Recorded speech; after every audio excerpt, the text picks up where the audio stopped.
Boa noite a todos os irmãos, nós vamos começar nosso culto. Eu quero lembrar algumas coisas para aqueles que estão aqui pela primeira vez. Primeiro, que não tire sua máscara para nada aqui dentro da igreja. Eu sou o único que tiro máscara, porque eu estou numa distância que é estabelecida, que é razoável. É por causa que não temos bancos aqui à frente, e eu sou o único que falo sem máscara na igreja. Mesmo na hora de cantar e de orar, mantenha a sua máscara, por favor, para a sua saúde e dos outros que estão presentes também. O culto, nós não temos mais bíblias e inários nos bancos, devido às questões que seriam exigidas de higiene, higienização desse material. Tem boletins no banco, e no banco esse boletim, na capa está o texto da mensagem. Por favor, a referência é o da capa, né? Olhando depois a liturgia atrás, há uma discrepância entre o que está escrito atrás no texto, mas o texto real é o que está na capa do boletim, está corrigido aí, na capa está certinho. Dentro tem os hinos a serem cantados, e assim nós seguimos a sequência da liturgia deste culto. Nós lembramos sempre que um culto, ele não é para ser assistido. Nós estamos com transmissão ao vivo aqui pela internet, pelo YouTube. Mesmo você na sua casa, mas todos nós que estamos aqui especialmente, nós não vamos à igreja para assistir culto. Nós vamos para oferecer culto, ou seja, você participa. A sua presença, a sua intenção, quando você canta, quando você medita, quando você concorda com as orações, você vai estar participando do culto, ainda que alguns não o façam presencialmente. Mas essa é a maneira como nós podemos oferecer culto ao Senhor nosso Deus. Então você segue a liturgia que está atrás, a ordem litúrgica, os textos, os hinos para cantar dentro do boletim. Se você tiver dificuldade para cantar por causa da máscara, cante com voz mais baixa, mais suave, não precisa soltar muito volume, mas siga tudo aquilo que nós fazemos neste culto de adoração ao Senhor. Você na internet, nós estamos experimentando um novo sistema, então deve aparecer na tela tudo, os textos, os hinos, é o que nós pretendemos, já foi testado essa semana, mas esperamos que esteja suficiente e você receba tudo isso na sua casa, na tela da sua televisão, do seu celular, seja o que for que você estiver usando, você vai poder acompanhar bem também este culto. Adoremos ao Senhor.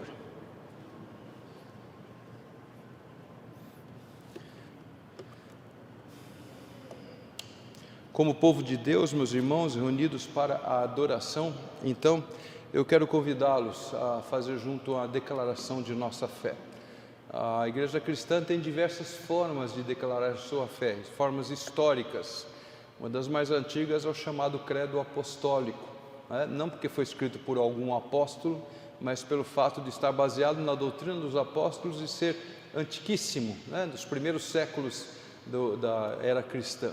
Então é a maneira como nós temos aqui de afirmar aquilo que nós cremos. Ele está impresso aí dentro do boletim, se você não souber decor o credo apostólico. Mas eu quero convidar você para juntos fazermos a declaração da nossa fé. Se você pode, fique em pé então, porque nós com essa nossa elevação, ficando em pé, demonstramos a seriedade, a reverência que nós temos nesse momento, na seriedade de declaração. Vamos ficar em pé e declarar então todos juntos. Afirmemos, pois, creio em Deus Pai Todo-Poderoso, Criador do céu e da terra. Creio em Jesus Cristo, seu único Filho, nosso Senhor, o qual foi concebido por obra do Espírito Santo. Nasceu da Virgem Maria, padeceu sob o poder de Pôncio Pilatos, foi crucificado, morto e sepultado. No terceiro dia ressurgiu dos mortos, subiu ao céu e está sentado à mão direita de Deus Pai Todo-Poderoso, de onde há de vir a julgar os vivos e os mortos. Creio no Espírito Santo, na Santa Igreja Católica, na comunhão dos santos, na remissão dos pecados, na ressurreição do corpo e na vida eterna. Amém. Os irmãos podem assentar-se. A primeira leitura que está indicada no boletim se encontra no profeta Isaías, capítulo 24, eu vou ler dos versículos 14 ao versículo 16. Isaías, capítulo 24, versículos 14 a 16. Diz a palavra do Senhor assim: Eles levantam a voz e cantam com alegria, por causa da glória do Senhor exultam desde o mar. Por isso glorificai ao Senhor no Oriente, e nas terras do mar ao nome do Senhor, Deus de Israel. Dos confins da terra ouvimos cantar, glória ao justo. Oremos. Querido Deus, estamos na Tua presença, neste momento de culto oferecido ao nome do Senhor, e nós nos apresentamos diante de Ti, ó, com a nossa vida, ó Pai, porque o Senhor nos conhece muito bem, e estamos aqui cultuando ao Senhor, ó Pai. Nós queremos ouvir a Tua palavra, queremos lembrar os Teus ensinos, os Teus poderosos feitos, queremos unir nossas vozes no canto de hinos ao nome do Senhor também, lembrando dos atributos, dos Teus feitos maravilhosos, da nossa experiência, do nosso sentimento, e pedimos que cada ato deste momento que participamos e ofereçamos seja realmente recebido pelo Senhor como um culto aceitável, como oferta agradável na Tua presença. Nós sabemos, ó Pai, e não estamos pedindo para o Senhor aceitar nosso culto baseado na multidão de nossas perfeições, na nossa santidade pessoal, no nosso esforço, mas nós estamos pedindo que o Senhor aceite o nosso culto, porque ele é oferecido por pessoas, por filhos do Senhor, justificados pela fé na obra perfeita e completa de nosso Salvador Jesus, que morrendo na cruz pagou a nossa conta, a nossa dívida, e é por causa disso que chegamos diante de Ti, ó Pai, oferecendo este culto. Recebe, Senhor Deus, como um aroma suave na Tua presença. É a oração que fazemos em nome de Jesus, Teu Filho amado, o nosso Salvador. Amém. Mais uma vez na palavra de Deus, agora ainda no profeta Isaías, agora no capítulo 55, eu vou ler os versículos 6 e 7. Isaías 55, versos 6 e 7. Diz a palavra de Deus ainda assim: buscai o Senhor enquanto se pode achar, invocai-o enquanto está perto. Deixe o perverso seu caminho, o iníquo os seus pensamentos. Converta-se ao Senhor, que se compadecerá dele, e volte-se para o nosso Deus, porque é rico em perdoar. Nós estamos aqui então invocando o nome de Deus. Deus está presente, sem dúvida nenhuma, não precisamos pedir para Ele estar presente. Ele está presente, mas a nossa consciência diante de Deus, nós o buscamos de todo o nosso coração. Eu quero convidar você para nós cantarmos o primeiro dos hinos que estão escolhidos e indicados. É o hino Tempo para Ser Santo. No inário desta igreja é o número 143. Está impresso aí dentro do boletim e você vai poder cantar conosco agora.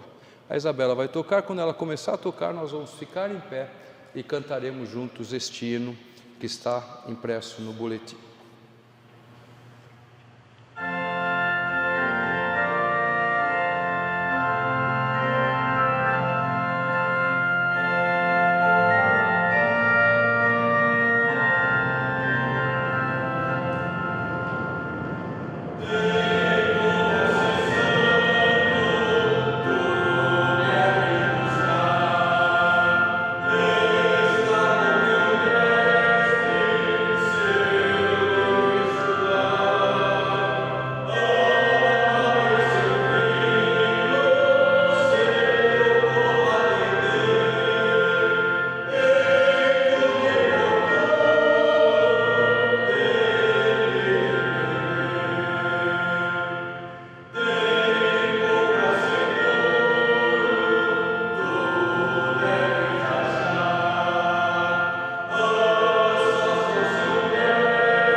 E ainda em pé, vamos unir nossas vozes e fazer juntos a oração que Jesus ensinou. Oremos. Pai nosso que está nos céus, santificado seja o teu nome. Venha o teu reino, seja feita a tua vontade, assim na terra como no céu. O pão nosso de cada dia nos dá hoje, e perdoa as nossas dívidas, assim como nós perdoamos aos nossos devedores. E não nos deixes cair em tentação, mas livra-nos do mal, pois teu é o reino, o poder e a glória para sempre. Amém. Os irmãos podem assentar-se. Depois, na volta dos cultos presenciais, nós começamos uma série de sermões no Evangelho segundo narrado por Marcos. Então eu peço a você que abra sua Bíblia, ou pegue simplesmente o boletim. O texto está marcado aí na capa, para a leitura em Marcos capítulo 2, os versículos 18 a 23. Como eu disse, a liturgia impressa tem um equívoco, mas o que está transcrito é o correto. Marcos 2, versículo 18 ao versículo 23. Diz a palavra do Senhor assim: Ora, os discípulos de João e os fariseus estavam jejuando. Vieram alguns e lhe perguntaram: por que motivo jejuam os discípulos de João e dos fariseus, mas os teus discípulos não jejuam? Respondeu-lhe Jesus: podem porventura jejuar os convidados para o casamento enquanto o noivo está com eles? Dias virão, contudo, em que lhes será tirado o noivo, e nesse tempo jejuarão. Ninguém costura remendo de pano novo em veste velha, porque o remendo novo tira parte da veste velha e fica maior a rotura. Ninguém põe vinho novo em odres velhos, do contrário, o vinho romperá os odres, mas põe-se vinho novo em odres novos. Vamos orar mais uma vez? Querido Deus, nós estamos diante da palavra do Senhor e nós pedimos o que o Senhor promete na palavra do Senhor mesmo. Nós pedimos que o Senhor nos dê capacidade de entender o Teu ensino. Não apenas, ó Pai, escutar palavras bonitas, guardar frases de efeito, mas muito mais do que isso. Na verdade, nós queremos entender a Tua vontade, aquilo que o Senhor apresenta para nós, crer nisto firmemente e usar, Senhor Deus, os Teus ensinos como fundamento da nossa fé e também, Senhor Deus, como norte, como guia para os nossos passos, pois a Tua palavra é a nossa única regra de fé e prática. Atende-nos, ó Pai, dando-nos sabedoria conforme o Senhor promete. É a oração que nós fazemos em nome de Jesus, Teu Filho amado, o Senhor e Salvador de nossa vida. Amém. Como eu disse, nós estamos caminhando com Marcos na sua exposição da vida de Jesus, naquilo que é chamado o Evangelho, porque as boas novas para nós não são apenas uma frase, uma expressão, alguma coisa declarada, mas as boas novas, ou seja, o Evangelho, que significa boas novas, é toda a história da redenção mostrada em Jesus e em sua encarnação, não é? Então é isso que nós temos e que nós buscamos conhecer cada vez mais na palavra de Deus. Marcos apresenta então de uma maneira especial e com a sua maneira de sistematizar.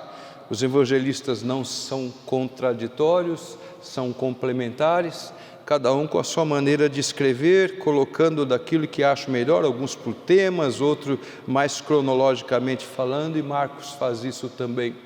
O Evangelho de Marcos começa com uma declaração a respeito da grandeza de Jesus, sem, no entanto, se preocupar, como Lucas e Mateus, sobre a história do nascimento, a genealogia de Jesus, por exemplo, não é?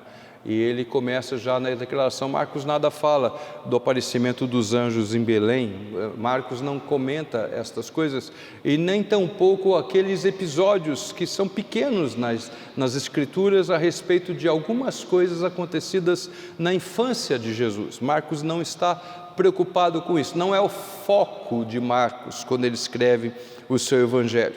Mas, conforme eu tenho dito em alguns domingos anteriores, Marcos, ele, no capítulo 1 todo, descreve Jesus, o testemunho que Jesus recebe, algumas realizações de Jesus no primeiro capítulo, no momento de bom relacionamento com as pessoas. E a partir do capítulo 2, entre outras coisas, Marcos narra que um conflito começa entre Jesus e os escribas, os doutores da lei. Diversos motivos levaram a isso. Eu acredito que pode haver, e com certeza existiam, escribas, homens versados na lei, estudiosos, preocupados em cumprir a vontade de Deus, que perguntavam e queriam descobrir se Jesus efetivamente era o Messias. Há narrativas de diversos outros homens que se levantaram e se declararam Messias. Há um discurso lá no livro de Atos registrado dentro da liderança religiosa de Israel, onde aquele que fala, Gamaliel, ele cita o fato de que se levantaram pessoas e que eram reconhecidos, alcançaram seguidores e eram falsos, não eram messias de verdade. Então, eu acredito que entre esses havia pessoas que tinham esse pensamento. Um tardio nessa história é Saulo, depois chamado de Paulo. Não é? Saulo, ele era zeloso na lei, buscava a lei de Deus, ele não acreditava em princípio que Jesus fosse o Messias. Vocês sabem disso, até que ele é alcançado pelo próprio Senhor quando viajava a Damasco para prender os cristãos. No seu olhar até aquela época, ainda os seguidores de um herege, de um falso Messias. Ele é alcançado pelo próprio Senhor e então se converte e se torna o grande apóstolo que todos nós conhecemos. É possível que alguns desses escribas narrados aqui neste começo do Evangelho também fossem pessoas dedicadas e querendo saber se verdadeiramente aquele homem era o Messias. Mas certamente havia alguns movidos por inveja. Os evangelhos citam isso depois, no transcorrer dos evangelhos, pessoas que eram movidos pela inveja, porque o povo seguia aquele que estava ali falando, Jesus, já não os seguia mais, não os considerava, mais ainda, porque Jesus confrontava aqueles homens que se diziam religiosos com a sua própria prática e mostrava como eles estavam em pecado. Foi crescendo o grupo dos inimigos de Jesus, que perseguiam a Jesus, que queriam pegá-lo em algum erro, que queriam ter alguma coisa para acusá-lo, ao ponto de terem que inventar algo, quando ele foi preso e finalmente foi condenado à morte na cruz, como vocês sabem. E então Jesus está aqui nesse momento. Há um primeiro confronto que nós encontramos logo na cura do paralítico em Cafarnaum, onde Jesus Cristo declara que aquele homem que é levado à sua presença pelos amigos, que os pecados dele estavam perdoados. Já foi motivo de pregação, nós já temos isso inclusive aí salvo na nossa internet. Agora fica mais fácil de você recuperar alguma coisa para trás se não viu. E agora é um segundo momento de confronto que nós encontramos aqui. E então o Senhor Jesus Cristo é confrontado com a questão do jejum. O jejum, meus irmãos, não há necessidade de falar sobre o que é. Eu creio que não existe uma pessoa que não saiba o que é jejum. A palavra jejum é usada até mesmo para as questões de saúde, para as questões de estética, né? Hoje em dia há uma moda aí de alguns jejuns intermitentes que as pessoas fazem para emagrecimento. Então o jejum não é alguma coisa difícil de entender. Você vai fazer um exame de sangue, conforme o tipo de exame é exigido que você esteja em jejum, você tem que ficar um tempo sem sequer beber água. Então todo mundo sabe o que é jejum, é deixar de ingerir alimento ou líquido, não é? Mas o jejum tem um significado espiritual, não só no cristianismo. O Islã, por exemplo, ele proclama o jejum em épocas específicas e são realizados jejuns diariamente durante toda uma época, não é? Interrompido apenas no final da tarde. Então o jejum é algo muito conhecido por diversas pessoas. Mas o jejum nas Escrituras, ele é apresentado a nós. Um comentador, eu tenho aqui um comentário da Bíblia comentada da Igreja Luterana, e sobre jejum o escritor diz assim: o calendário judeu moderno tem 28 dias de jejum, mas no Antigo Testamento Deus somente ordenou um jejum anual. Em Levítico 16, do versículo 29 ao versículo 31, Moisés deu a ordem de Deus: afligireis a vossa alma no dia da expiação. Em resposta à expiação do pecado de Israel, os israelitas devotos jejuavam de manhã até a noite, no 10º dia do 7º mês. Você que está com sua Bíblia na mão, seja ela eletrônica ou impressa, eu convido para abrir as Escrituras no livro de Levítico, no capítulo 16. Eu vou ler este texto que é citado pelo comentador que eu acabei de ler agora. Levítico 16, do versículo 29 até o versículo 34. Levítico 16, do verso 29 ao verso 34. Diz a palavra de Deus ainda: isso vos será por estatuto perpétuo. No 7º mês, aos 10 dias do mês, afligireis a vossa alma e nenhuma obra fareis, nem o natural, nem o estrangeiro que peregrina entre vós. Porque naquele dia se fará expiação por vós, para purificar-vos, e sereis purificados de todos os vossos pecados perante o Senhor. É sábado de descanso solene para vós outros, e afligireis a vossa alma, é estatuto perpétuo. Quem for ungido e consagrado para oficiar como sacerdote no lugar de seu pai fará expiação, havendo posto as vestes de linho, as vestes santas. Fará expiação pelo santuário, pela tenda da congregação e pelo altar. Também a fará pelos sacerdotes e por todo o povo da congregação. Isso vos será por estatuto perpétuo, para fazer expiação uma vez por ano pelos filhos de Israel, por causa dos seus pecados. E fez Arão como o Senhor ordenara a Moisés. Deixe-me contextualizar esta história que estou lendo aqui em Levítico. Na cronologia narrada em Levítico, essa declaração e esta afirmação do Senhor Deus, esse estabelecimento, é feito momentos ou tempos logo após, quando 2 filhos de Arão, o homem escolhido por Deus para ser o sacerdote, para ser aquele que levava os pedidos do povo a Deus, quando 2 filhos de Arão tinham sido consumidos pelo Senhor, mortos pelo Senhor por realizarem um ato contrário à vontade de Deus. Você deve lembrar, você conhece um pouquinho as Escrituras, deve lembrar deste fato. 2 filhos de Arão serviam junto com Arão no tabernáculo, ainda não havia um templo construído, eles estavam atravessando o deserto, e entre as diversas coisas que Deus estabeleceu para ter um tabernáculo, havia um fogo aceso, era símbolo da presença do Senhor Deus. E por uma questão momentânea, aquele fogo se apagou, foi apagado por um evento. Aqueles 2 homens, com muita boa intenção no seu coração, tenho certeza disso, querendo reparar alguma coisa que eles entendiam que estava errado, resolveram acender outro fogo no lugar. O primeiro fogo acendido pelo próprio Deus, e agora então eles quiseram acender um fogo, e acenderam, e o Senhor os consumiu imediatamente, eles morreram. Isso trouxe tristeza a Arão, e Deus fala a Arão dizendo: por que seu semblante está decaído? E ele explica que não se deve fazer nada que não seja determinada pelo Senhor, especialmente, meus irmãos queridos, pela questão de culto. Às vezes nós olhamos certas atitudes ou certos atos registrados por Deus e levamos susto, não é? Entendemos Deus rigoroso, inclusive aqueles que se unem no entendimento que o Deus do Velho Testamento era um Deus bravo e o Deus do Novo Testamento é um Deus bonzinho.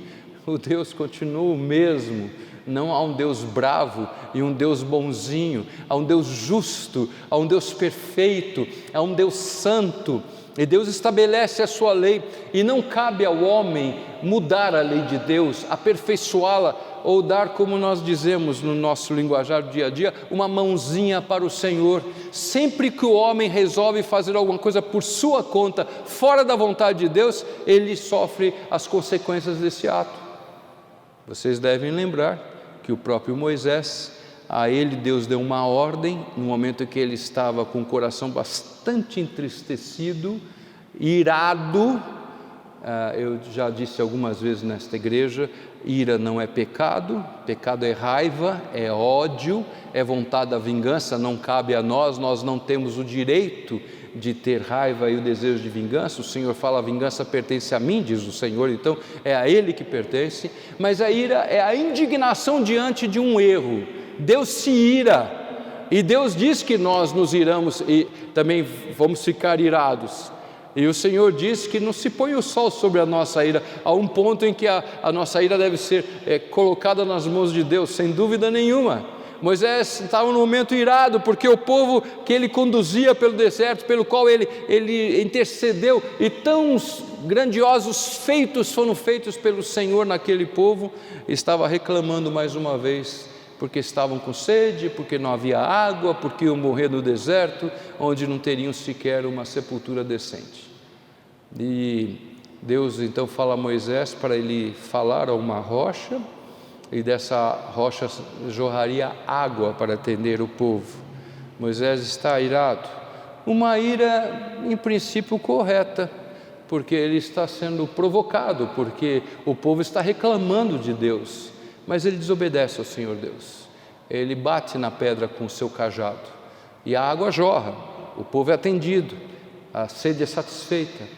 Mas Deus diz a Moisés, por causa de você não obedecer o que eu mandei, você não vai entrar na terra de Canaã. Para os nossos olhos é um ato muito rigoroso de Deus. Eu não tenho dúvida de que quanto mais autoridade temos, mais responsabilidade Deus vai cobrar de cada um de nós. Não tenho a menor dúvida sobre isso. E por causa disso Moisés não entrou na terra prometida, a terra geográfica, a terra prometida, os céus, Moisés entrou. Eu não tenho dúvida sobre isso, mas aquela terra ele não entrou. O outro exemplo é daqueles dois homens sacerdotes que, quando acompanhavam em festa a arca do Senhor, que estava sendo recuperada e estava voltando a Israel, diz a Bíblia que os bois tropeçaram, balançaram a carreta e virou a arca, ia cair no chão. Eles seguraram a arca de Deus, e Deus falou que ninguém podia pôr a mão na arca. Havia um varão que era colocado em argolas nas beiradas da arca, e somente naquele varão é que podiam pegar os sacerdotes para transportá-la, e também foram mortos. Porque Deus mostra com isso a perfeição e a sabedoria da sua lei, que não deve ser confrontada, deve ser obedecida. E quando nós olhamos esses exemplos, nós percebemos como realmente é difícil e impossível ao ser humano cumprir a lei de Deus, que é perfeita, como diz o salmista. Alguém acha, mas Deus faz leis muito difíceis. Deus não faz leis difíceis, Deus faz leis perfeitas, e nós somos imperfeitos, não conseguimos cumpri-las. Por causa disso o Senhor estabeleceu um dia da expiação. Você que está escutando a leitura, que escutou a leitura feita, que não está com as escrituras na sua mão, no som no seu ouvido de expiação é o mesmo daquele som do espiar com S, que é olhar, que é observar. Quando você lê nas escrituras, você vê que a expiação é com X, e isso está falando de perdão, de buscar o perdão de Deus, de retirada dos pecados, da purificação. E o Senhor Deus estabelece esse dia da purificação. Nesse dia, ao estabelecer o que nós encontramos aqui em Levítico capítulo 16, o Senhor estabelece que não deveria ser feito nenhuma outra coisa. Todos os afazeres deveriam terminar. Isso inclui comer e beber. Durante um dia inteiro não se fazia nada, ninguém cozinhava, ninguém comia, ninguém bebia. É um dia de jejum completo. Alguns acham que o jejum a ser buscado é o jejum que faz sofrer, Hoje de manhã eu falei uma coisa e tinha um diácono sentado do meu lado e falou assim: pastor, por que o senhor olhou para mim quando eu falei? Mas eu fiz um comentário que é verdade. Para algumas pessoas, 5 minutos sem comer é um sofrimento tremendo. Para outras, 3, 4 horas não é problema. Tem gente que pode passar um dia inteiro sem comer, não é? E não sente falta. Eu sei que o jejum de 40 dias, que a Bíblia narra alguns casos de jejum de 40 dias, são coisas excepcionais. Ontem na transmissão que eu fiz na reunião de oração, eu lembrei disto. Quando Elias ficou 40 dias andando no deserto sem comer, diz as Escrituras, ele antes foi alimentado pelos anjos do Senhor, não uma vez somente. Havia toda um preparo de Deus. Jesus Cristo ficou no deserto 40 dias em jejum também antes de ser tentado por Satanás. Mas o jejum, biblicamente falando, no meu conhecimento, não existe jejum de menos de um dia inteiro, ou seja, do alvorecer até o cair da tarde. Esse é o jejum bíblico. Portanto, o jejum de oração, segundo a Bíblia, não é um jejum que eu faço das 8 horas da manhã ao meio-dia, não é? É um jejum de dia inteiro, pelo menos, segundo as Escrituras. Mas não, o jejum não é alguma coisa que eu faço para sofrer, como que se esta minha carne, ela fosse o pecado, e eu preciso mortificar o meu corpo. É um suplício que eu cometo sobre mim, é um sofrimento que eu inflijo sobre mim. Não comendo eu sinto dor no meu estômago, alguns ficam com profunda fraqueza. Então, diante do Senhor, com esses sofrimentos todos, eu faço com que seja simpática diante do Senhor a minha prece, seja pelo perdão de pecados. Alguns inclusive entendem que este é um momento especial porque eu estou fazendo um sacrifício e pagando um pouco dos meus pecados. Cuidado, minha irmã, meu irmão, isso não é princípio bíblico, não é o que nós cremos, porque o nosso pecado é pago somente no sangue de Jesus. O dia da expiação, chamado pelos judeus de Yom Kippur, é um dia de perdão, é um dia de perdão de pecados. Não existem coincidências, eu não fiz com esse objetivo, eu estou seguindo as leituras, segundo a sequência de Marcos, mas hoje é exatamente o Yom Kippur dos judeus, é o dia que eles celebram o dia do perdão. Hoje é uma distorção disto, e a ênfase no perdão é: você tem algum irmão que cometeu algum erro contra você, perdoe ele, esse é o dia do perdão. Tenha uma atitude proativa, perdoe alguém. Busca alguém para ser perdoado também. Então é a interpretação que se faz do dia do perdão. Mas o dia do perdão estabelecido nas Escrituras não é um dia em que os homens reatam relacionamentos, mas é um dia em que é lembrado a humanidade que o Senhor Deus reata o seu relacionamento com o ser humano. Por causa disso, o dia da expiação, o dia do perdão, um dia que alcançamos o perdão de nossos pecados, um dia que percebemos que a culpa sobre nós, ela é tirada, não há mais condenação sobre nós. E naquela época, no estabelecimento, você lê depois o capítulo 16 de Levítico inteiro em casa, não é? Leia mais tarde, há todo um ritual estabelecido para simbolizar este dia específico. Eram usados 3 animais, 2 bodes e uma novilha, ou um bezerro, como você queira, não é? 2 desses animais eram sacrificados, novilha, o bezerro, não é? A novilha, e um bode eram sacrificados. O seu sangue era aspergido no altar, para o símbolo de purificação do próprio santuário de Deus. O seu sangue era aspergido com esse símbolo de purificação. E o terceiro animal, o outro bode, sobre este o sacerdote vinha e impunha as suas mãos, simbolizando que os pecados do sacerdote, da nação, do povo de Deus, eram transferidos para aquele bode, e aquele bode era solto no deserto, ele era expulso do arraial, e então ele levava os pecados para fora do arraial, para que não houvesse imundícia e condenação dentro do arraial do povo de Deus. É o famoso bode expiatório que nós temos nos dias de hoje, citado na sociedade, e a origem de bode expiatório é este bode que é estabelecido aqui em Levítico 16, para simbolizar levar os pecados para fora do arraial, a purificação. O perdão de Deus é alcançado. E esse é o jejum estabelecido nas Escrituras. O Velho Testamento narra diversos outros jejuns em momentos de crise, Por alguns momentos havia um conhecimento do pecado de Israel, o rei estabelecia jejum. Há jejuns descritos, mas o jejum estabelecido na lei de Deus era apenas este. Como eu disse, hoje no judaísmo moderno há 20 e tantos dias de jejum escolhidos no calendário. Não, se você quiser estudar, você pega um livro judaico e vai estudar sobre isso. Mas o que é estabelecido por Deus é esse dia da expiação, um sábado santo a Deus. Alguns pensam que sábado é sempre o 7º dia, não é necessariamente, está escrito aqui, será esse dia sábado de descanso solene, não é? Eu estava citando hoje de manhã também, que você deve lembrar, alguns que são um pouquinho mais velhos ou que conhecem a história, que no ano, se não me falha a memória, de 1973, houve uma guerra entre o Egito e Israel, entre os povos árabes e Israel, chamada de Guerra do Yom Kippur. Os povos estrangeiros resolveram invadir Israel exatamente no dia de jejum, por saberem que aquele dia era santo, onde o judeu não faz coisa alguma. E eu lembro que esta guerra, eu estava vivo na época, 73, não é? Então eu lembro que essa guerra aconteceu no mês de outubro. Hoje Yom Kippur está sendo comemorado neste dia especificamente que nós estamos, dia 27 de setembro, é móvel. E hoje é um domingo, não é um sábado, não é 7º dia da semana. Ele pode cair em outros dias, porque de acordo com o calendário judaico que é estabelecido, conforme está aí no versículo 29 de Levítico 16.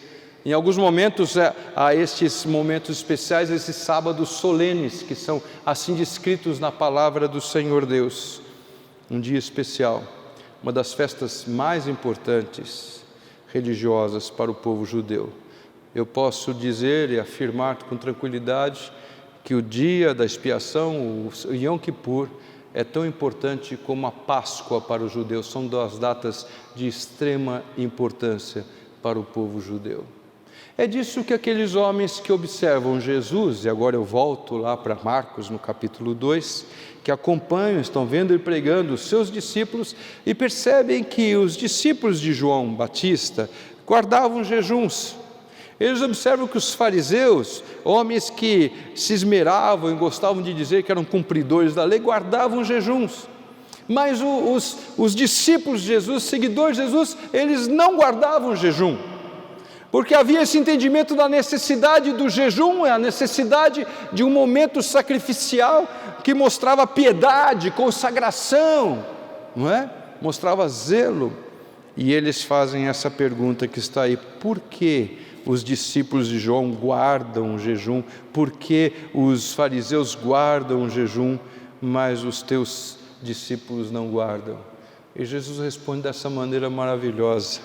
Ele fala: podem porventura jejuar os convidados para o casamento enquanto o noivo está com eles? Durante o tempo em que estiver presente o noivo, não podem jejuar. Jejum é um dia específico, vou lembrar de novo, na criação do Yom Kippur, do dia do perdão, do dia da expiação. É um dia específico de buscar a Deus, de conversar com Deus, de separar seu tempo para ter comunhão com Deus.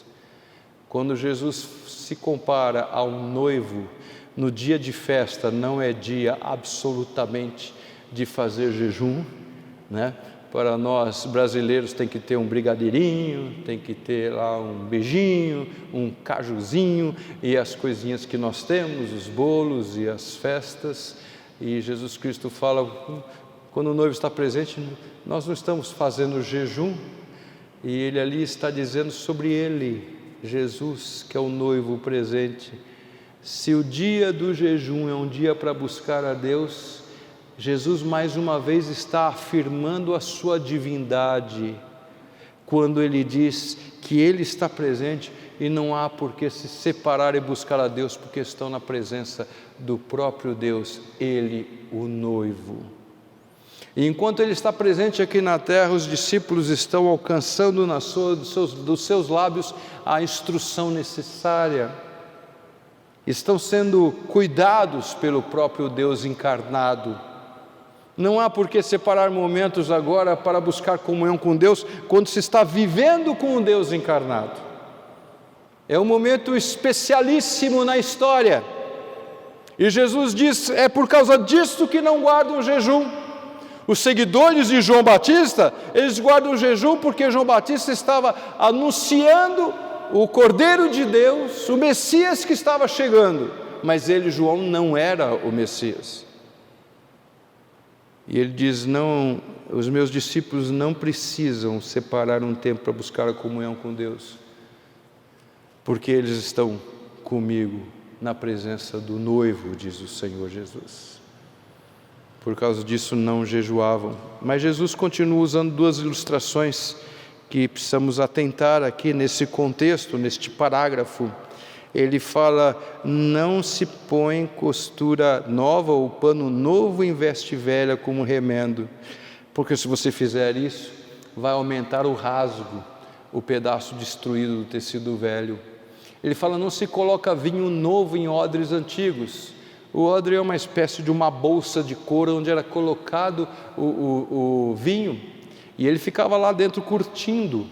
E quando você acabava aquilo, você não usava para colocar vinho novo, absolutamente, porque ele poderia estourar aquele vasilhame, não é? Você colocava vinho novo em odre novo para ele ficar envelhecendo dentro daquele odre, não é?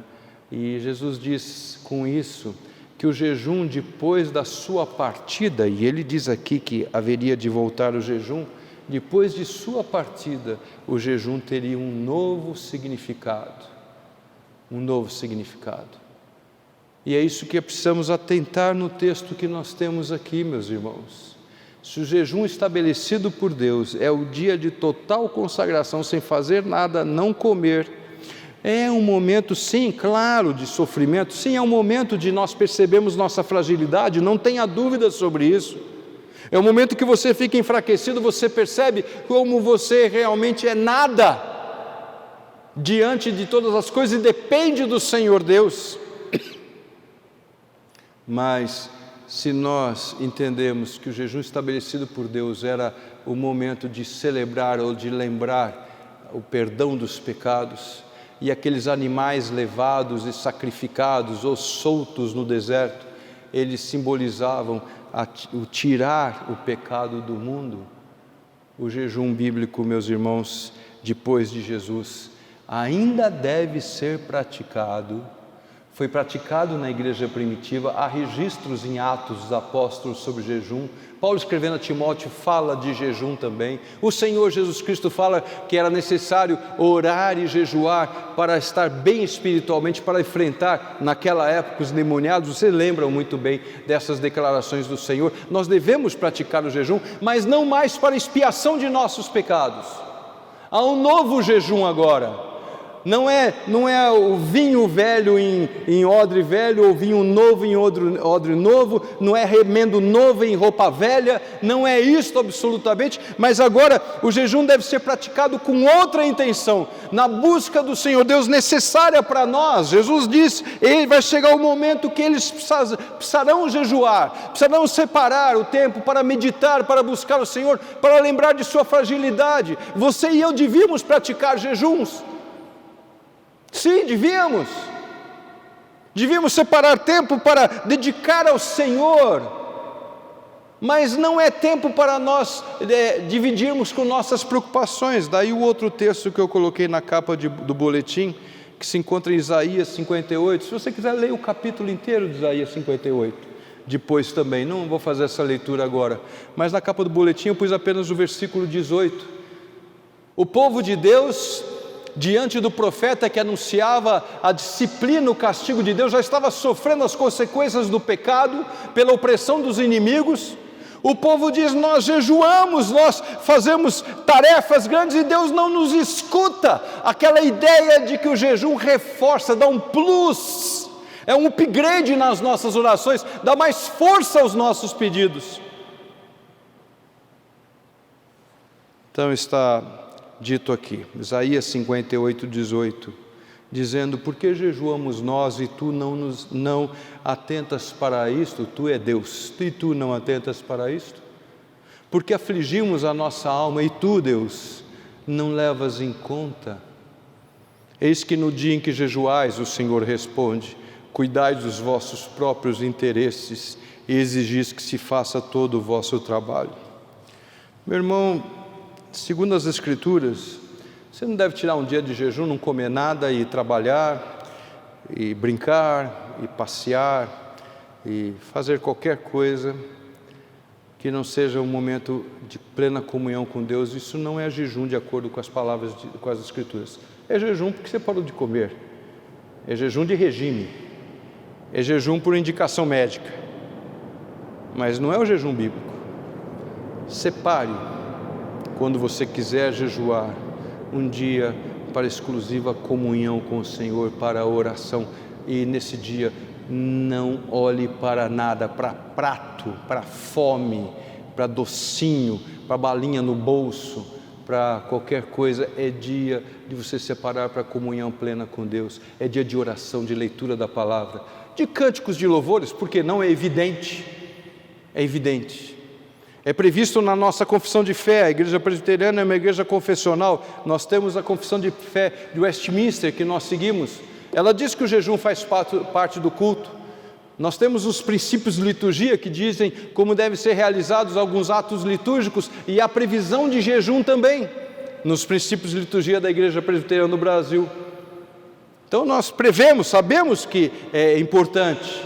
Esquecemos de falar sobre isso, devíamos falar mais, sem dúvida nenhuma. Mas é um momento seu, segundo as Escrituras, segundo o que o Senhor Jesus Cristo ensina, é um momento que é pessoal, está interno em seu coração, deveria ser assim. Ninguém precisa saber que você deve estar jejuando. Aliás, Jesus ensina que ninguém deve saber, porque não é para você ser considerado uma pessoa piedosa, um santinho, uma pessoa consagrada, maravilhosa, crente até o último nível. Mas é o seu dia de comunhão com Deus. Há jejuns solenes convocados na Bíblia, nas Escrituras e também nas nossas previsões confessionais. Pode haver uma convocação da igreja nacional, da igreja local, de uma liderança de um grupo religioso, pode ter convocações sim, solenes, é bíblico também. Mas o jejum sempre é um momento específico para nós, diante do Senhor, dedicarmos nosso dia para Ele, para a adoração do nome de Deus, para a comunhão com Ele, não mais para a expiação. E isso está muito claro nas Escrituras. Eu quero convidar você para ir a outro texto. Outro texto se encontra em Hebreus. Esse outro texto está em Hebreus no capítulo 9, e eu vou ler alguns versículos, do versículo 11 ao versículo 22. Hebreus 9, do versículo 11 ao versículo 22. Diz o escritor da carta aos Hebreus: quando, porém, veio Cristo como sumo sacerdote dos bens já realizados, mediante o maior e mais perfeito tabernáculo, não feito por mãos, quer dizer, não desta criação, não por meio de sangue de bodes e de bezerros. Lembram lá, estabelecimento Levítico 16? Não pelo meio de sangue de bodes e de bezerros, mas pelo seu próprio sangue. Entrou no Santo dos Santos uma vez por todas, tendo obtido eterna redenção. Portanto, se o sangue de bodes, de touros e a cinza de uma novilha, aspergidos sobre os contaminados, os santificam quanto à purificação da carne, muito mais o sangue de Cristo, que pelo Espírito eterno a si mesmo se ofereceu sem mácula a Deus, purificará a vossa consciência de obras mortas, para servirmos ao Deus vivo. Por isso mesmo Ele é o mediador da nova aliança, a fim de que, intervindo a morte para a remissão das transgressões que havia sob a primeira aliança, recebam a promessa da eterna herança aqueles que têm sido chamados. Não é mais a morte de um bode, não é mais a morte de uma novilha, não é mais a morte de um cordeiro, porque o Agnus Dei, o Cordeiro de Deus, foi oferecido. Esse sacrifício é feito uma vez só. Continua a ler, versículo 16. Porque onde há testamento, ou seja, uma coisa escrita e prometida, é necessário que intervenha a morte do testador, pois um testamento só é confirmado no caso de mortos, visto que de maneira nenhuma tem força de lei enquanto vive o testador. pelo que nem a primeira aliança foi sancionada sem sangue, porque havendo Moisés proclamado todos os mandamentos, segundo a lei, e todo o povo tomou o sangue dos bezerros e dos bodes, com água e lã tinta de escarlate, e esopo, e aspergiu, não só o próprio livro, como também todo o povo, dizendo: este é o sangue da aliança, a qual Deus prescreveu para vós outros. Mas aquele sangue tinha que ser derramado anualmente no dia da expiação, com jejuns, mas para a lembrança de algo que aconteceria perfeitamente e completamente, e que aconteceu pela obra de Jesus. Versículo 21 e 22, igualmente também aspergiu com sangue o tabernáculo e todos os utensílios do serviço sagrado. Com efeito, quase todas as coisas, segundo a lei, se purificam com sangue, e sem derramamento de sangue não há remissão. Há alguns, meus irmãos, que acham que o sacrifício de Cristo na cruz foi um episódio grotesco e um ponto fora da curva da vontade do Senhor. Eu lembro na minha juventude que havia alguns que interpretavam que Deus estabeleceu um projeto, mas o homem destruiu esse projeto, e Deus então teve que fazer um atalho ou um desvio para voltar novamente ao projeto. Eu tenho muita dificuldade de aceitar isso, porque primeiro que ser humano nenhum pode afrontar a vontade de Deus. Se pudesse, ele não seria Deus, na minha maneira de entender. Deus não pode ter o seu plano destruído pela força do homem, pela dureza do coração do homem, pela vontade de Satanás, ou seja, de quem for. Não pode, senão ele não seria Deus. Para mim não seria Deus, não consigo conceber Deus dessa maneira, não é? Jesus Cristo veio ao mundo, sim, para ser rejeitado e morrer. Ele já sabia que seria rejeitado e morreria. Aliás, ele falou isso no seu ministério. Não foi surpreendente. No famoso episódio narrado em João, no capítulo 3, ele disse que a luz veio ao mundo, mas as pessoas amaram mais as trevas do que a luz, porque não queriam a luz. Não queriam a luz. Absolutamente. João também fala sobre isso no capítulo 1, evangelista, no Evangelho. Então Jesus Cristo veio porque era necessário. A única maneira de pagar pecado, de expiar pecado com X, é através do derramamento de sangue, porque o salário do pecado é a morte, nos afirma Paulo na carta aos Romanos. O salário do pecado é a morte, e Jesus, ao morrer numa cruz, pagou o salário do nosso pecado. Estamos justificados. Alguém diz: vocês são arrogantes dizendo que são crentes, são salvos, que vão para o céu. Como é que vocês podem dizer que vão para o céu?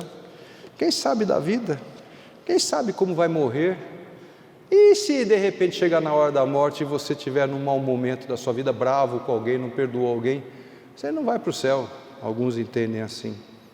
Nós entendemos, meus irmãos, que na verdade nós temos todos diante do Senhor Deus um dever imenso de gratidão, porque Ele pagou nossa dívida. Nós somos perdoados pelos méritos de Jesus. Não devo mais nada. Se a morte chegar sobre mim hoje, eu não tenho o que temer. Não porque eu estou num momento especial, num culto, numa igreja, pronto, né? Não, não é por causa disso. É porque Jesus Cristo pagou meu pecado. Meu pecado foi expiado, foi perdoado pela obra de Jesus. Glória a Deus por isso. Glória a Deus. O primeiro texto que eu li na liturgia termina com uma afirmação da grandeza de Deus, dizendo: glória ao nome de Deus. Nós damos glória a Deus. Deus é realmente maravilhoso. E nós temos que confiar completamente em Jesus. Há um hino que diz: por meus delitos expirou Jesus, meu Salvador. Ele morreu por nós, pagando nossa dívida. Há outro hino antigo, que não está no nosso cenário, e que diz: se dos teus pecados te queres livrar, seu sangue tem poder. Sim, tem poder. O sangue de Jesus nos purifica de todo pecado. Jejum é bíblico, jejum tem que ser aplicado, jejum deve ser praticado por nós, da maneira correta, não como sacrifício adicional, e muito menos para lembrar de uma possível e futura expiação. Jejum é praticado porque o Senhor, Ele pagou nossa conta, nossa dívida. e nós agradecemos ao Senhor por sua misericórdia e por seu imenso amor. Vamos orar, meus irmãos, vamos inclinar a cabeça e conversar com o Senhor. Pai querido, nós agradecemos pelo teu amor, pela tua misericórdia. Agradecemos porque esta data celebrada, Senhor Deus, pelo povo judeu também é um momento para reflexão nossa, para lembrar do perdão. Não um perdão que nós devemos aos nossos semelhantes. Devemos perdão. O Senhor disse que nós devemos perdoar, mas não é disto que se fala no dia da expiação, o dia do perdão. O que nós lembramos, o que é estabelecido pelo Senhor na tua palavra, é que o nosso pecado foi pago pela obra de Jesus e te louvamos pela paz que temos no coração. A certeza absoluta da salvação, que não é baseada nos nossos feitos, na nossa vida, naquele levantamento que fazemos de nossas atitudes, mas estamos diante do Senhor nosso Deus. Ó Pai, recebe então isso, nossa gratidão pela lembrança que a salvação nos foi dada. Ajuda-nos a viver e a servir ao Senhor Deus. Nós oramos agradecidos em nome de Jesus, o nosso Salvador. Amém. Vamos terminar este nosso culto, meus irmãos, cantando o hino que é a declaração de nossa parte, de que nós agradecemos ao Senhor Deus pelo seu cuidado, seu carinho, e pedimos que Deus nos abençoe e nós abençoamos os nossos irmãos. É o hino de despedida número 33, está impresso no boletim, é o segundo hino que está impresso no boletim. Hino de despedida número 33. Ao som do órgão, mais uma vez, nós vamos ficar em pé e nós vamos juntos então cantar. Hino de despedida número 33.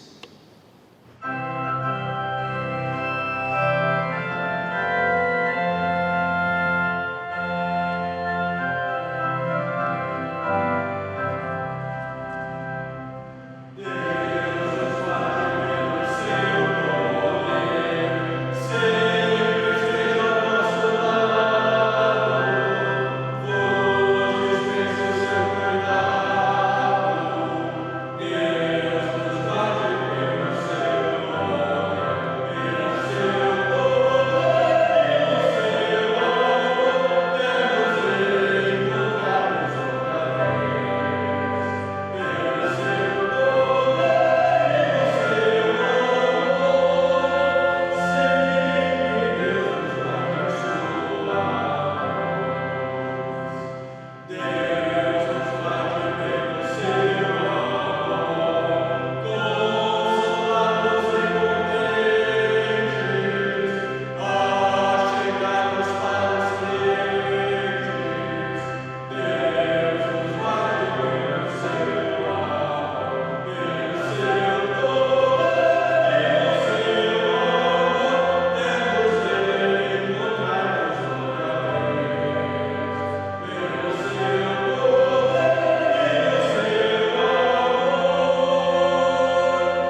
que a graça do nosso Senhor Jesus, o amor do Pai, a comunhão do Santo Espírito esteja convosco, meus irmãos, e sobre todo o povo de Deus, hoje e para todos sempre.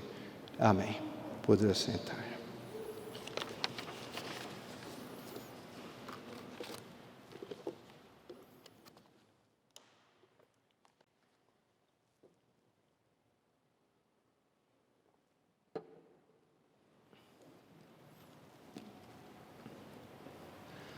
Nossa saudação aos nossos visitantes, que alegria tê-los conosco. Gostoso, muito bom nós podemos oferecer juntos ao Senhor o culto. Sempre que puderem estar conosco, nos trazem muita alegria de verdade mesmo, viu? Aqueles que estão pela primeira vez, os que já estão voltando, aos pouquinhos, é a nossa alegria de vocês estarem conosco aqui. De manhã nós temos o culto às 11 horas, é o mesmo culto da noite. Mas não é transmitido ao vivo, ele é só agora transmitido ao vivo à noite, e amanhã, e no domingo que vem, amanhã não, nem tanto, né, Marcelo? No domingo que vem, se Deus quiser, ele vai estar sendo disponibilizado na internet, no canal da igreja, YouTube, Igreja Presbiteriana do Calvário, Campo Belo, para diferenciar das outras igrejas presbiterianas do Calvário, e você então pode escutar lá a nossa mensagem. Pode escutar das outras igrejas presbiterianas do Calvário também. Eu estou dizendo que se você quer buscar o nosso culto, ele é Campo Belo para você identificar. De manhã não é transmitido, à noite é transmitido. Os cultos são iguais, a liturgia é a mesma. Fizemos isso para atender às necessidades de espaço e de utilização do templo, que hoje você sabe que está restrito pelas leis municipais, e é por causa disso que nós temos um grupo menor aqui na igreja. Mas todos são sempre bem-vindos para estar conosco. De manhã nós temos aula de escola dominical, também disponibilizada dominicalmente às 9h30 no YouTube. Também não é vivo, é gravado, não é ao vivo, mas é gravado e fica disponível às 9h30. Hoje começou uma novidade, uma aula de escola dominical para as crianças. Se você não pode assistir na hora, você entra a qualquer hora, porque vai ficar salvo lá. Então, quem está aí na internet e está me escutando agora ao vivo, ou depois na gravação, não sendo neste domingo, você procura na internet, você tem as aulas lá todas salvas. Tem aulas para os adultos, sob responsabilidade do candidato ao ministério, o seminarista Pablo André. Então, tem aulas para os adultos, e agora, a partir deste domingo, começaram as aulas preparadas para as crianças também. Dominicalmente, pretendemos subir uma aula nova. Insisto, tem aulas lá antigas que você pode ir. Alguém observou que algum texto que eu li, o versículo está trocado, mas os capítulos estão aí estabelecidos, já falei, e você depois olha, você lê lá em Levítico 16, Isaías 58, você vai achar os textos, e eu não vou fazer mudança disto agora, não há necessidade. Qualquer coisa, lá na edição nós arrumamos, não é, Marcelo? Isso é a coisa boa que nós temos de fazer as edições. Tá bem, irmãos? Deus te abençoe, um bom final de dia na presença do Senhor. Deus te acompanhe. Você aí que está me assistindo pela internet e não pode vir à igreja, eu espero que você sinta o cuidado de Deus na sua vida de verdade. E quando puder estar conosco, venha.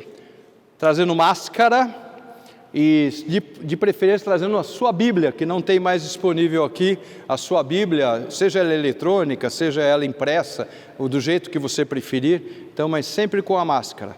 De novo, eu termino o culto falando o que eu falei no começo. Só eu tiro a máscara enquanto estou pregando, mas agora vou pôr a máscara, porque aqui dentro da igreja ninguém tira as máscaras atendendo às solicitações civis, que não impedem que nós cultuemos a Deus. Elas disciplinam a maneira como nós nos portamos, mas nós não podemos ser impedidos de cultuar a Deus, nem estamos sendo. Diariamente, às 17 horas diariamente, nós temos um momento de oração, onde você pode então, diante do Senhor, estar apresentando seus pedidos. É um incentivo para a oração. Eu não quero que você restrinja a sua oração àquela reunião que fazemos às 17 horas. Segunda-feira, sob a responsabilidade também do Pablo André, e de terça a sábado, sobre a minha responsabilidade. Deus abençoe a todos.